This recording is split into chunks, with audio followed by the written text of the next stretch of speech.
Bəruz müəllim, sizi dinləyək. Bax, mən elə təsadüfdən müttəfiqlər haqqında danışmıram. Çünki bir günləri bəlli oldu ki, Amerika Birləşmiş Ştatlarının çağırışına NATO üzvləri müsbət cavab vermədilər. Ümumiyyətlə, bu gözlənilər idi, yoxsa yox?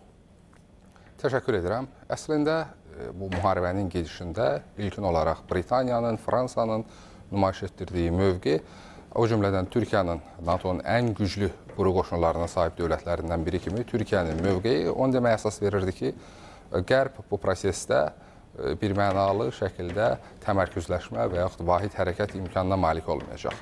Digər tərəfdən ilk vaxtlar, necə ki, ötən ilin ortalarında, yayında ilk toqquşma olmuşdu. O zaman olduğu kimi bu və digər formada belə bir euforiyalar da var idi ki, Amerika Birləşmiş Ştatları və İsrail məsələni ən qısa müddətdə, necə ki, bir vaxtlar Almaniya bu qənaətdə idi, Barbarossa planı ilə eyni qaydada İranı yerlə yeksan edib, tamamilə arzuladıqları konfigurasiyanı qura biləcəklər. Xüsusən fevralın sonunda elə ilk zərbələrdən İranın bir çox rəhbər vəzifəli şəxslərinin, o cümlədən ali dini liderinin öldürülməsi fonunda Amerika Birləşmiş Ştatları hətta bəyan etmişdi ki, çox sürətlə öz hədəflərinə doğru irəliləyir, nəinki hədəflərinə doğru irəliləyir, həm də qrafiki xeyli dərəcədə qabaqlayır.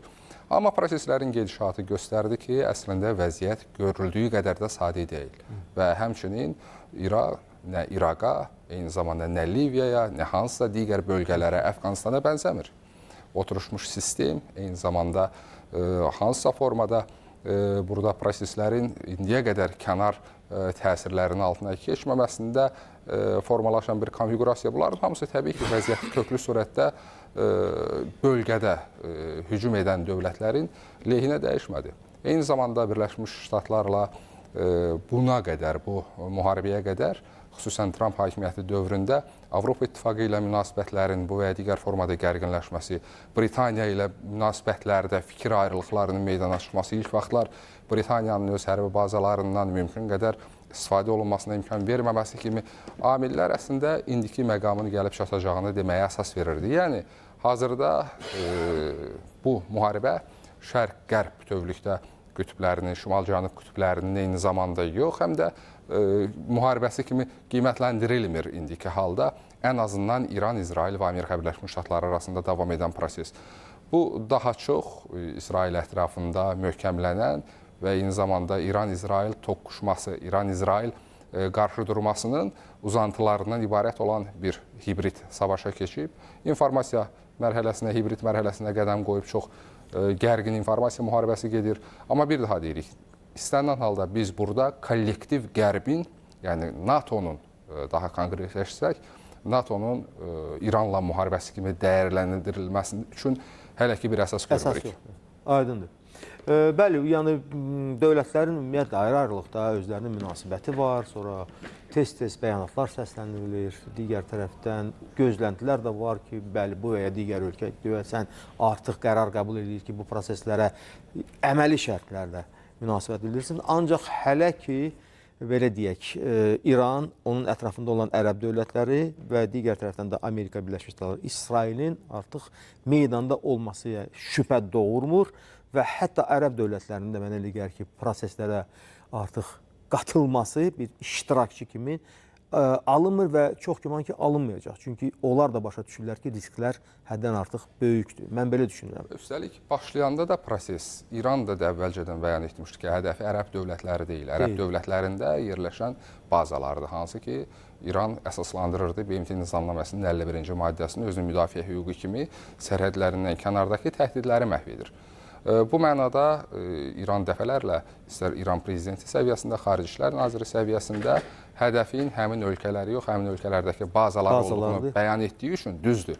Bugün Birləşmiş Ərəb Əmirliyində mülk obyektlərinin də vurulmasına rast gəlinir, banklar vuruldu, eyni zamanda kifayət qədər ciddi deməli, tanınan otellər, məhəllələr vuruldu. Amma istənilən halda bir daha deyirəm, burada əlbəttə Birləşmiş Ərəb Əmirliyindən də bir neçə dəfə cavab zərbəsi oldu, amma məsələ ondan ibarətdir ki, burada əsas hədəf, müharibənin əsas tərəfləri qeyd etdiyimiz kimi Birləşmiş Ştatlar, İsrail və İrandır. Yəni, indiki halda ərəb dövlətlərinin münaqişədə hansısa formada mövcudluğu və hücuma məruz qalmaqlarının əsas səbəbi kimi məhz onlarda yerləşən obyektlər, hərbi obyektlər, hansı ki, Amerika Birləşmiş Ştatlarının bazaları bu və digər formada əvvəl mülkü, daha sonra isə hərbiləşmiş obyektlər sayılır ki, İran da yenə deyirəm, dəfələrlə bəyan edib ki, onun hədəfi həmin dövlətləri yox, onun hədəfi məhz həmin obyektlərdir. Xüsusilə də İran prezidenti Məsud Pezeşkiyanın da xüsusi bir müraciəti oldu ərəb dövlətlərinə. O bildirdi ki, siz deyən fikri bildirdi onlara ki, biz sizinlə deyil, bu iki ölkə ilə Düzdür, reallıqlar bir balaca fərqli istiqamətdə gedə bilər, dağılan mülki obyektlər, mülki insanlar olur, bunlar öz növbəsində və ərəb dövlətlərinin mövqeyi nədir? Bu da başqa bir məsələ. Amma son nəticədə İranın hücum məsələsində özünün strateji hədəfi nədir, özünün mövqeyi nədir onu bildirir. Və bir məqamı da mən qeyd edim, daha sonra yekunlaşım fikrimi. Deməli, bir də biz Qərbin birliyindən danışırıqsa, xatırlayırıqsa, Donald Trump hakimiyyətə gəldikdən sonra xüsusən iqtisadi rişahları işə salmaqla özünün ənənəvi tərəfdaşlarını xeyli sayda özündən uzaqlaşdırdı. İrlandiya məsələsində demək olar ki, Avropa ilə baş-başa gəldi. Böyük Britaniya ilə bu və digər formada ticari bilirsiniz, anlaşılmazlıqları meydana çıxdı. Fransa ilə çox ciddi anlaşılmazlıqlar meydana çıxdı.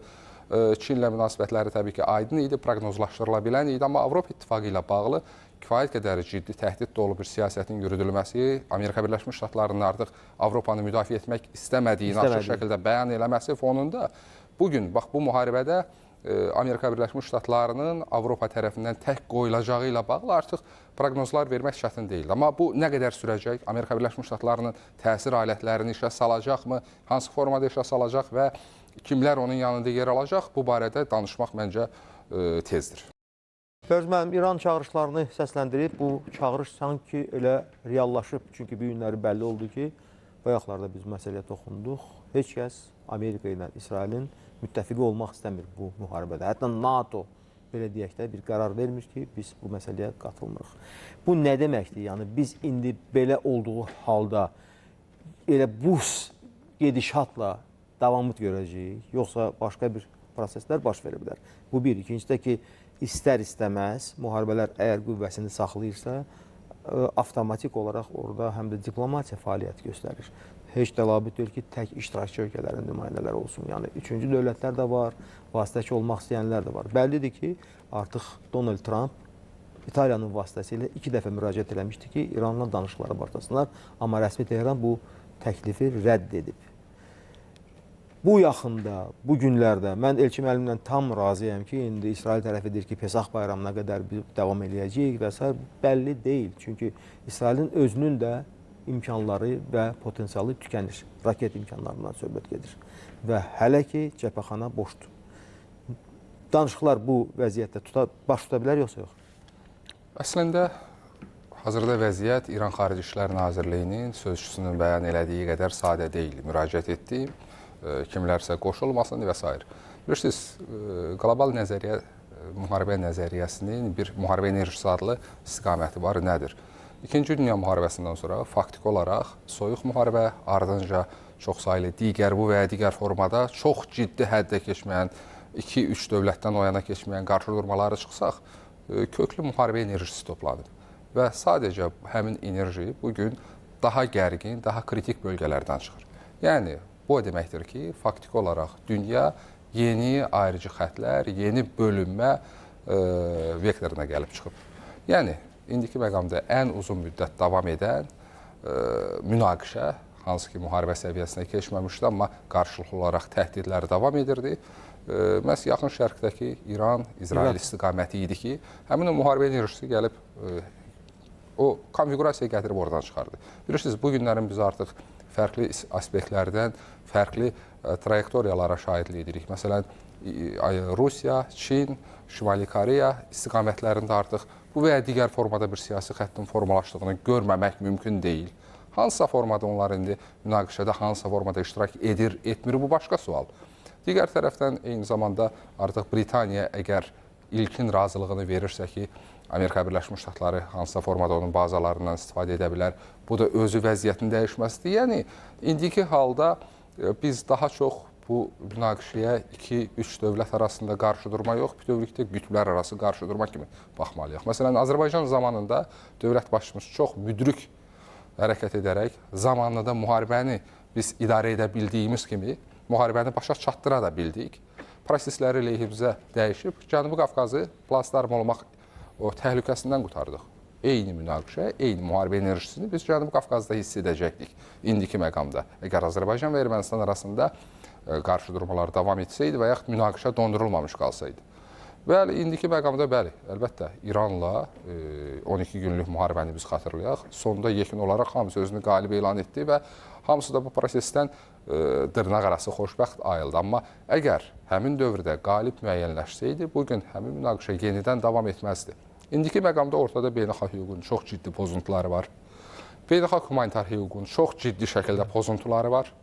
Hədəflər arasında müharibə niyyət və məqsədlərinə uyğun olmayan köklü hədəflər müəyyənləşir və burada da konkret olaraq mən Elçin müəllimə qatırılaram ki, hansısa dövləti birmənalı şəkildə günahlandırmaq, digərlərini kənara çəkmək özü absurd bir situasiya yarada bilər. Hamısı üzərində məsuliyyət var. Birmənalı şəkildə məsuliyyət var və burada təhlükəli məqam həm də ondan ibarətdir ki, tərəflər açıq şəkildə danışıqları rədd etmək ritorikasını üstün tuturlar.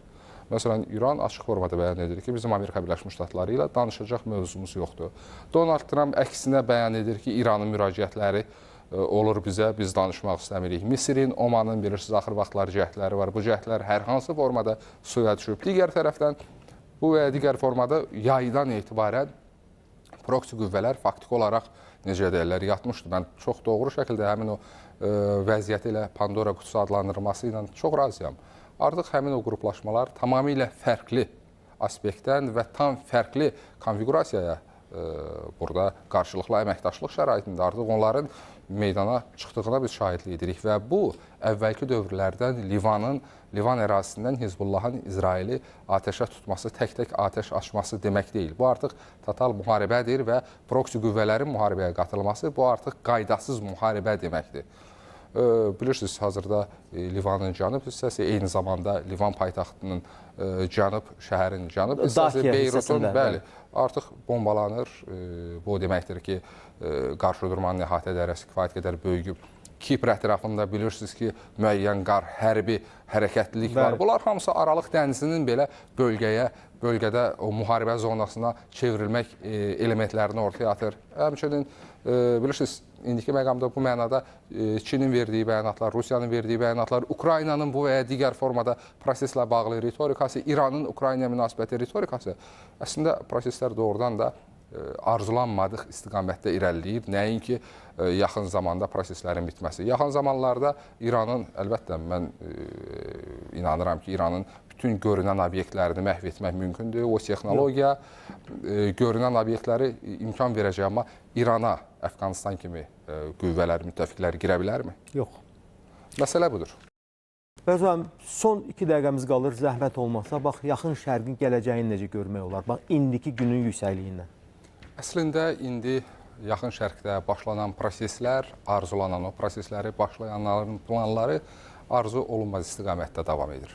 Bugün qeyd olunduğu kimi İran tarixində heç vaxt olmadığı qədər çox qəribə formada, hətta Nadir Şah dövründən, Qacarlar dövründən o görünməyən bir konsolidasiya yaşayır, bir mərkəzləşmə yaşayır. Bu mənada əlbəttə nə qədər arzu etməsək də bölgədə qan, qada görünən odur ki, hələ uzun müddət davam edəcək. İndiki məqamda yaxşı ki, zamanında ən azından biz özümüzü düşünərək bunu deyək. Yaxşı ki, zamanında aidiyyatı preventiv addımlar tərəfimizdən atılıb və bizim sərhədlərimiz həm mənəvi, həm fiziki sərhədlərimiz, dövlətimizin sərhədləri, dövlətçiliyimizin sərhədləri bu kimi təhdidlərə yaxşı ki, bağlıdır və hər hansı formada biz hər hansı informasiya təbliğatının altında proseslərin iştirakçısı olmaq o təsirlərindən çox kənarıq.